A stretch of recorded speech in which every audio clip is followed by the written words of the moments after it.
I'm Connor Old, and welcome to Connor the Contrarian, a weekly podcast where I talk about movies that either the critics or the audiences didn't like that I think are actually great movies. And this week, I'm going to be looking at an over-the-top, non-stop fun summer blockbuster, White House Down. Now, before we jump into the movie, I always like to talk about the cultural landscape of the film at the time of release. This helps us understand the mind frame of society, which greatly influences those initial reviews. And White House Down is probably most notably known for coming 3 months after another attack on the White House movie, Olympus Has Fallen. Now, this is a trend that happens every once in a while with movies with similar ideas come out around the same time. There was Armageddon and Deep Impact, or Bug's Life and Ants, and for some reason or another, different studios think that this sort of central idea would be a good idea, and they always release around the same time, for better or for worse. And there's always a winner, and there's always a loser, and for White House Down, it was a loser. Olympus Has Fallen, the other White House picture, made $170 million on a $70 million budget, and even spawned a sequel, London Has Fallen, which had a budget of only $60 million and made just over $200. Now, while White House Down had double the budget of Olympus Has Fallen with a staggering $150 million, it made only $205 million, and with advertising and all that stuff, all the extra costs that are not seen, the studio approximately lost at least $100 million on the movie.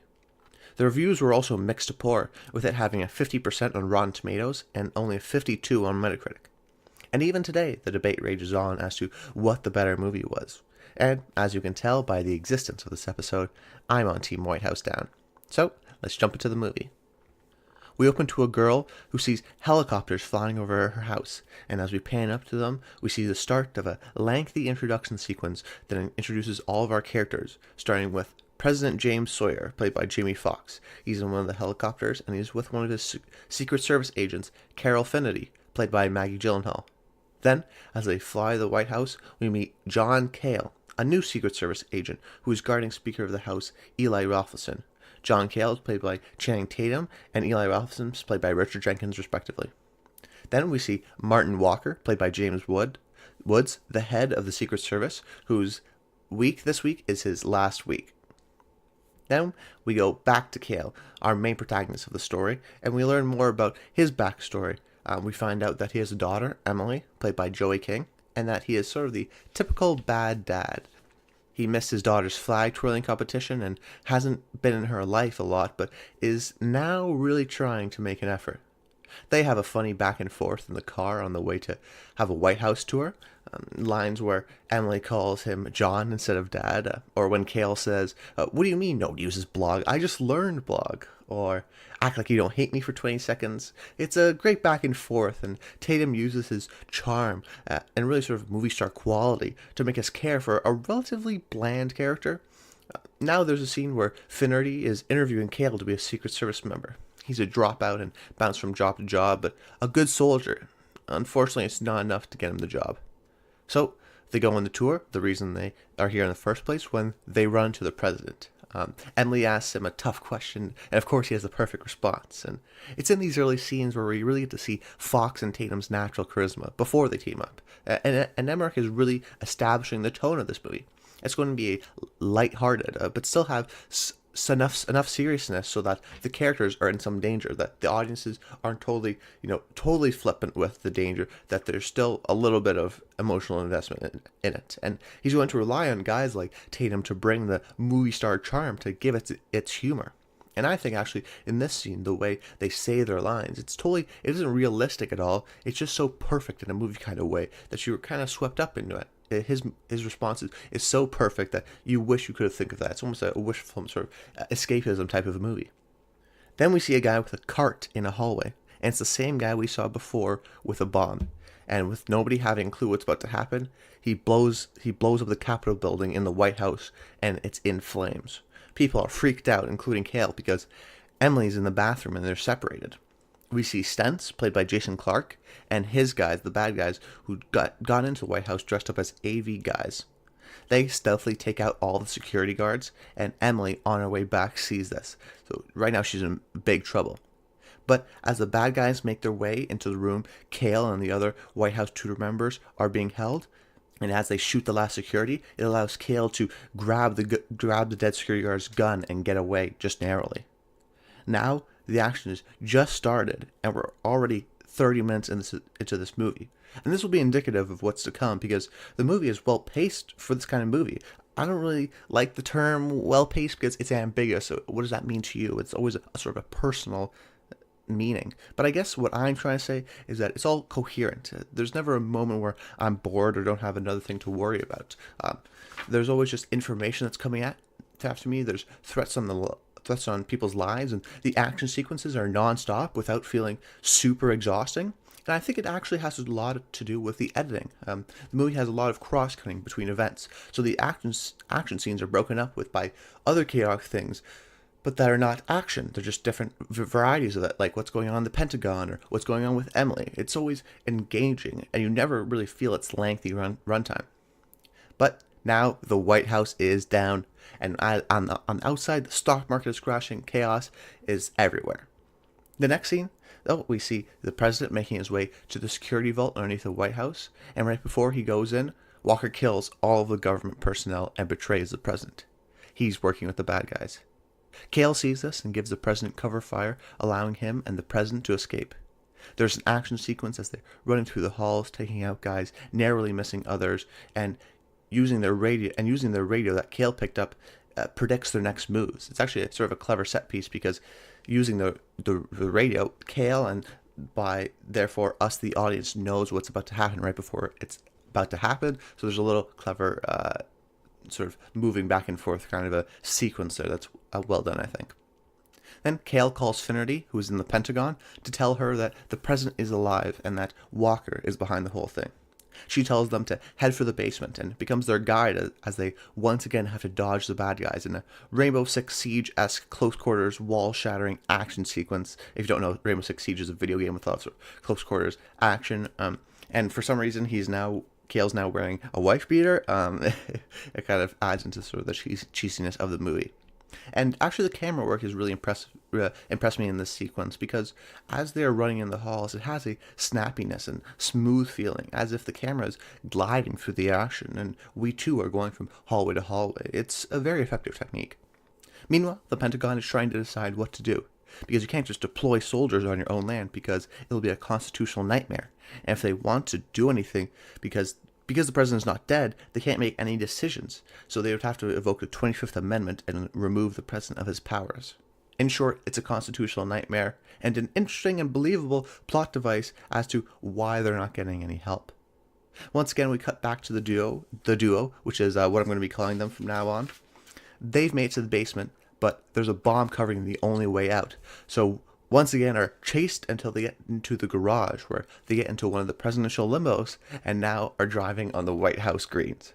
But the bad guys get in the other cars, and guess what? Those cars have machine guns. The duo gets pummeled with bullets, and in order to help the duo, the army actually starts to come onto the greens, but the bad guys use their rocket launcher to immobilize the tank. But what else do they do with the rocket launcher? Now the RPG is shooting at their car. The duo is dodging rockets left and right until they discover that, oh wait, their car also has an RPG. Next, we have a glorious sequence where the president leans out the window with an RPG and blows up one of the gates. But that didn't help, because while they were doing that, they were distracted and an RPG hits them, causing them to flip upside down.